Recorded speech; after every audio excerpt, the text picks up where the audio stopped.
Hello everybody and welcome back to my channel. This is Help I'm an Adult and my name is Sharon Alfred. But before I go on into today's video, why don't you just go ahead and hit that subscribe button if you haven't yet. Give this video a thumbs up and comment below on anything and everything you want me to discuss and go through on this channel. And yeah, let's get into today's video.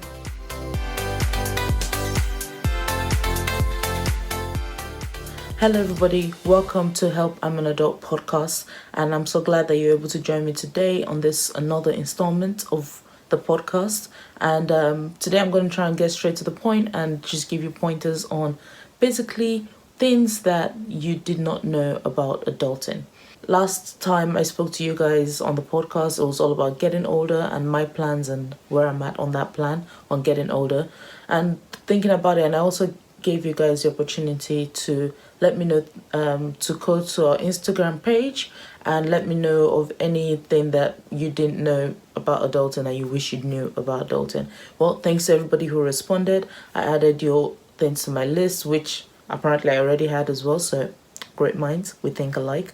And yeah, so I'm going to kind of list those things and kind of tell you where I'm at with them on in my way, and maybe some of them I'll probably further expand on in other episodes going forward, but we'll see and let us know. So I decided to split this into basically two categories. So there's the admin / financial stuff, and then there's the character, or will I say like relationship aspect of things of adulting. So first things first, let's do the admin stuff and get that over with, because ain't nobody like doing admin work. So the admin stuff. First of all, let's actually start at the point where we apply for jobs. And I don't know, like maybe just because I didn't really have that much, I didn't really do much of a part-time job when I was in high school or anything. So I didn't really like filling application forms and stuff like that. And the job I had was basically, I kind of showed up and it was kind of a recommended friend kind of thing. Anyway, but I never knew how to fill out an application form. I did not, like, the only application form I ever filled out was my UCAS form. And even then, like, you get help from teachers and stuff at school. So for applying for a job, like, the fact that no one actually told you, like, yo, that's actually an assignment on its own. That's a whole coursework on its own. Because the questions they ask you on some of those forms are insane. Some of them you're just like, I just want experience. When they're like, why do you want the job? It's like, because I need money and I need experience. And then you just have to blag about something. Like, no one tells you how like difficult it is to basically make up stuff on the spot when it comes to job applications. But I think I did like one or two. And then for the job I currently have, I know I did the application over the course of a month. Just because some of those questions, I just had to be like, okay, let's type this out on Word document and come back and think about it and like rephrase it and get it right before I submit my application, which was long. It took me a month to do that application. And I was doing my master's at the time, so obviously like there was also other things that I had to do. So there were days when I didn't even remember I had an application to fill out. But yeah, that's number one, that no one tells you that job applications can be literally the most tedious, most annoying thing ever. And this other thing, so let's just say, so you've done your application, you've got the job. Well, next thing is you get your first paycheck and you're like, yes, money, money, money, money, money, money. But then you see that pay slip and you see all them tax deductions and you're like, hold up, what? So in the UK, when it comes to like tax deductions and stuff, we have income tax that comes out just from your pay, like you don't even see it, which is great.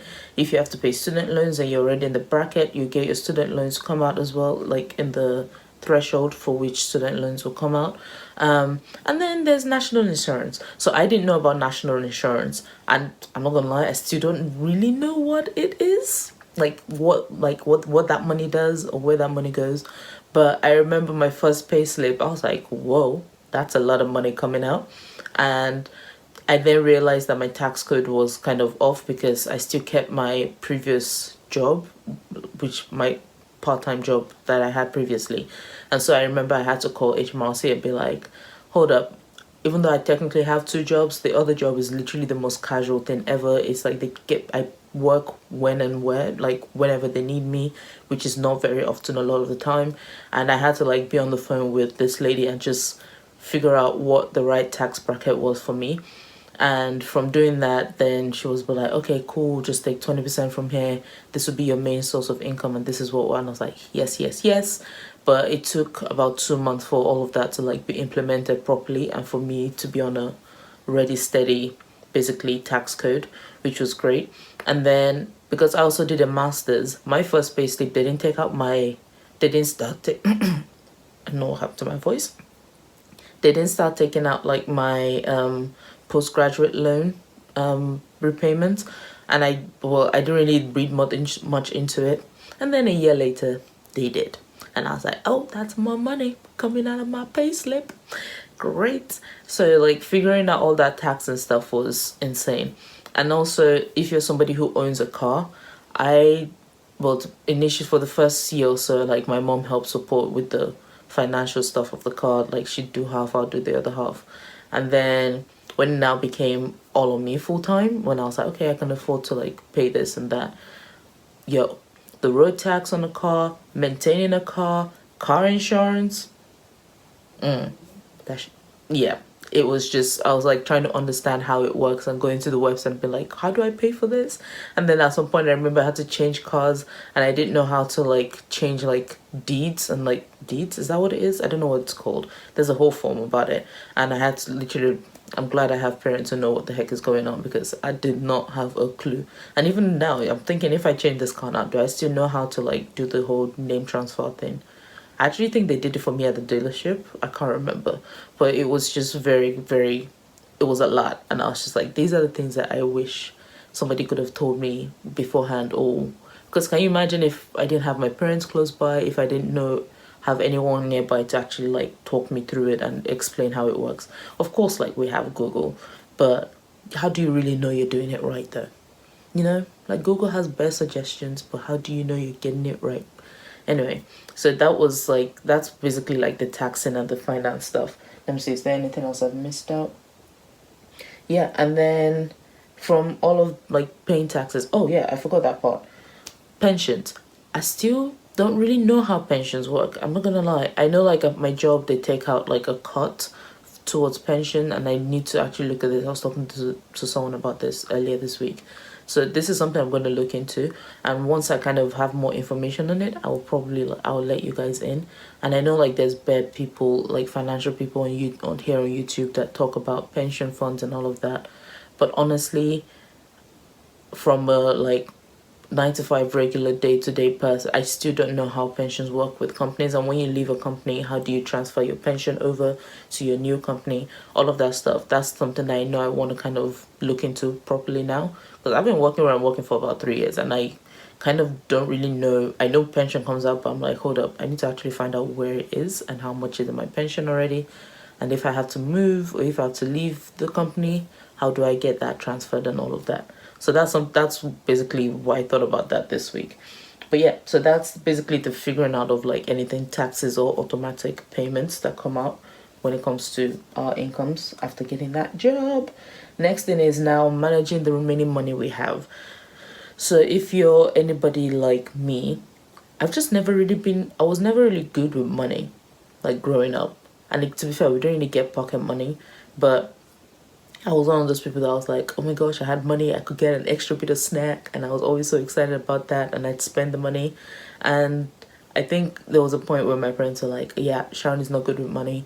Like, my sister was very good with money. So it was just weird like that. But now that, like, since I started my job, I just remember, or maybe it wasn't even a uni, I just remember being very, like, conscious of how much I spend. There are certain things that I didn't, like, worry about. So, like, food shop. I meal planned, so I knew what I was buying. I just did not mind how much it was. But again, I was still conscious of, like, I'm not going to go to Waitrose and, look, I guess I understand organic is great for you, but sometimes the regular stuff is good too. So, but I didn't like overdo it on the food part of things. But I was very conscious that I was like, okay, I needed to save money for certain things. If I wanted to go on a trip, if I wanted to do anything extra bit of fun, I knew, girl, you can't be spending all them coins. So I started like managing money from then on. And I know like there's people who go through uni without spending an overdraft, not me. But my overdraft was actually quite small when I think or hear about what other people's overdrafts were. Because I think mine was like on the 1,500 mark. Like I never went beyond that. I never hit 2,000 on my overdraft. So when people are like, "Oh my god, my overdraft's like 2,000 this," I'm like, "Whoa, how? What did you do?" Like I never ever went past the 1.5, and even that 1.5, I think it was in my final year, and that was because I kind of went on a trip to Spain with like the basketball team and stuff. So I was like, okay, I need a little bit extra towards this trip, and it was my last year. I might as well. So yeah, and in that I realized like I also hated borrowing money. So I know like overdrafts are like given to you by the bank, and like you pay back after a certain amount of time. But I was just very conscious that I was like, it's not my money. It's technically not my money. So I remember when I got my job, that was the first thing I was like, okay, I need to pay off my overdraft first before I can like say I want to like treat myself to anything or spend anything or anything like that. And I did like I paid it off in like the first 3 months. It was kind of tight.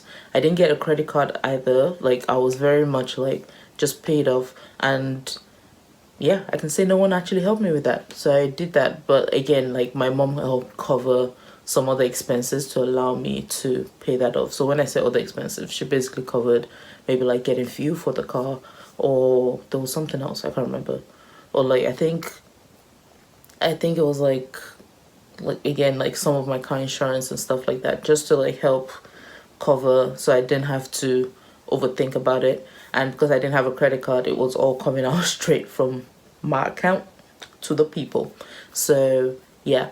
And so once I literally got that paid off, I remember then being like, okay, now I can actually start saving money. And I got a savings account, another savings account, because I had one that was like an everyday savings that I can just dip in and out of. And then I got another savings account that I was going to just put money in there, just leave it in there for whenever like something dire comes up that I know I'll need a bulk of money. So that was created. And then in my everyday savings, instead of them making it like an everyday savings that I just took anything out of, I designated like a percentage of my pay that I'll always put in there as well. And that was my kind of, because I didn't realize how much a car costs, that was kind of my emergency fund. And that's what I used to pay anything that had to do with like my car, because that's the most emergency thing that I could think of happening to me anyway. So I use that now as my emergency savings account, and then I have my normal savings account. And I think like that's actually a good way. I think this, you know what, a savings, something about saving will be an episode, probably the next episode. I'll break it down for you guys. And I can also recommend other people on YouTube who I know have like the most amazing budgeting saving plan that you could use. And but again, every man to himself. Like, do what you got to do to make everything comfortable for you. So that's it on saving. But again, if you guys actually do want to see more on the saving stuff, and maybe want me to expand on how I save on my then give this video a thumbs up, comment below, and we'll see how that goes. Next thing is, okay, so now then, saving for a house or saving for a property and all of that stuff. So I've talked about the everyday saving, which is kind of my emergency fund. Now saving for a house. I eventually got a credit card like after a year and a bit of working. And that was also because expenses for some training at work was kind of eating into other things before I got my money back. So I got a credit card, but I then decided that would be I'd do my everyday spending. So my food shop, fuel and stuff would go on that credit card, and that's basically all I use it for. Even till date, that's basically all I use it for. And then so saving for a house, I decided to get when Help to Buy was still a thing. I don't think it's a thing anymore. Anyway, I got an Help to Buy account, and I had that as well. But again, I know there's a maximum you can put in on a monthly basis. But I also remember I had like that other savings account that I had open. So all the money, I still have that there. So anything extra I have from my pay, anything extra I have from like the previous month, I just put it in or towards to go for saving for a house. And I mentioned a house because that was one of the things. So somebody mentioned not knowing about mortgage and finance in mortgaging for growing up in the IG post that I had. So I think that's also that could be another subtopic. Comment below if you want to hear more about that. But yeah, and then for holidays, so I found there's so many like auto saving apps now out there. So there's Chip, there's Monzo, there's Revolt, there's all of these other like online like mobile banking apps. I don't know what they're called, sorry. And I use Chip.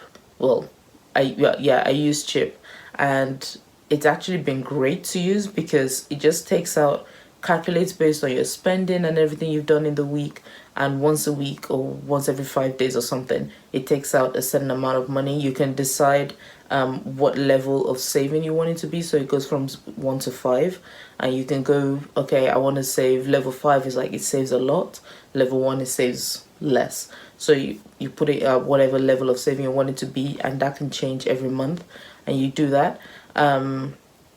And from there it just takes out the money. And on days when it's like, okay, I'm taking this much out, and you're thinking, hold up, I ain't got that money, and I need that for something, you can just cancel your saving.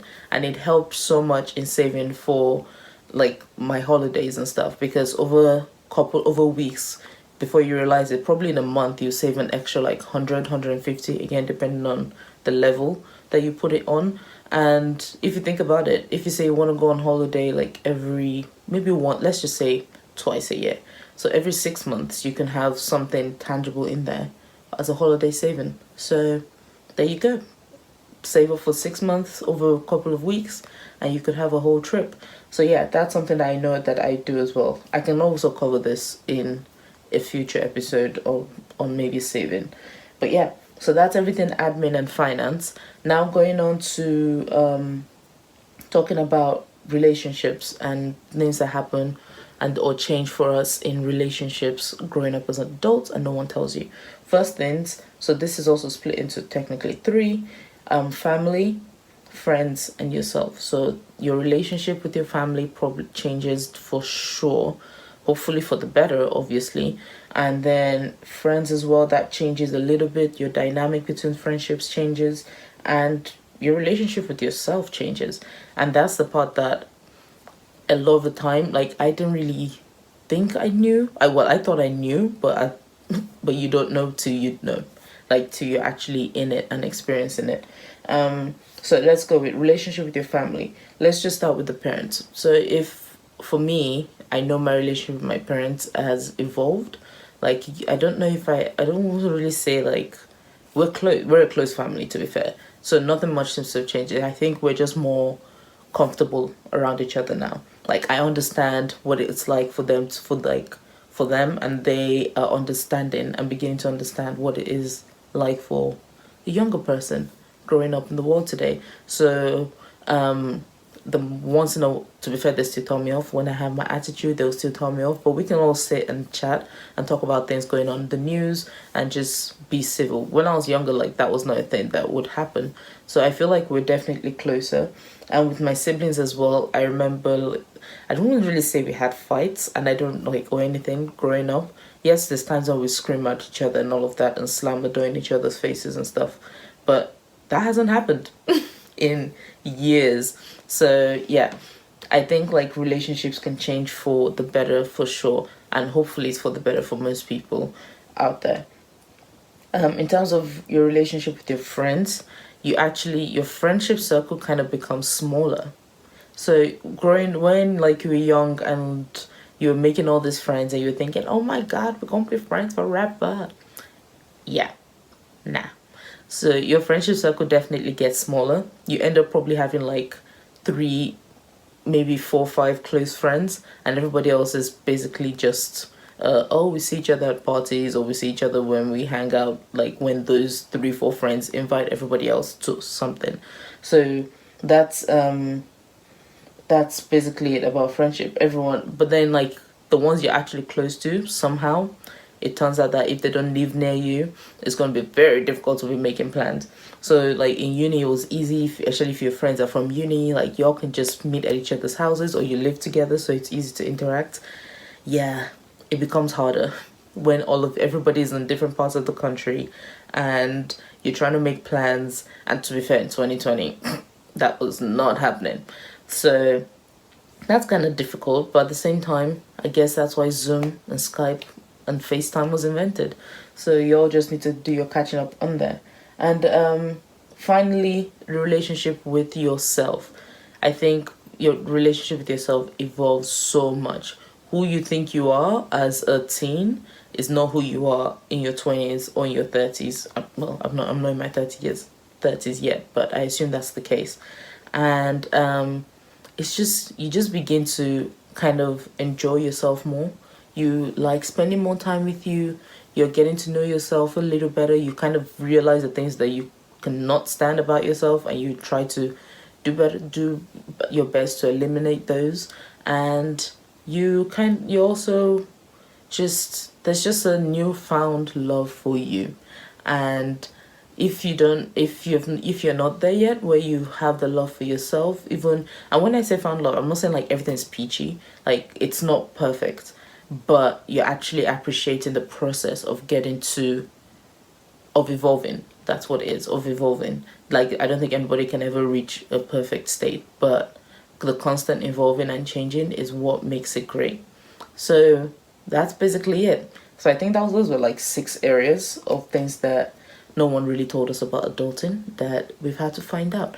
But if you guys have any other additional things that you think, oh, no one definitely told me about this, drop it in the comments and let me know as well. I would love to know, and we can all share our didn't know. And if you have any like ways to help, or any topics, any subtopics based on what I've said about today, talked about today, that you want me to cover in detail. Again, I'm not a professional on the finance stuff or anything or relationship, but if there's anything you want me to expand on, please let me know as well in the comments. And if you like topics like this, in terms of like listing things that I like, listing like adulting facts and stuff that goes on as as adults, please again give this video a thumbs up, and I'll try and come up with content that covers all of that. But in the meantime, again, don't forget to hit subscribe, like, share, comment. If you're listening on audio, also don't forget to give the podcast a rating on whatever platform it is you're listening on. But yeah, other than that, thank you everybody, and I will see you next time on Help I'm an Adult. Bye.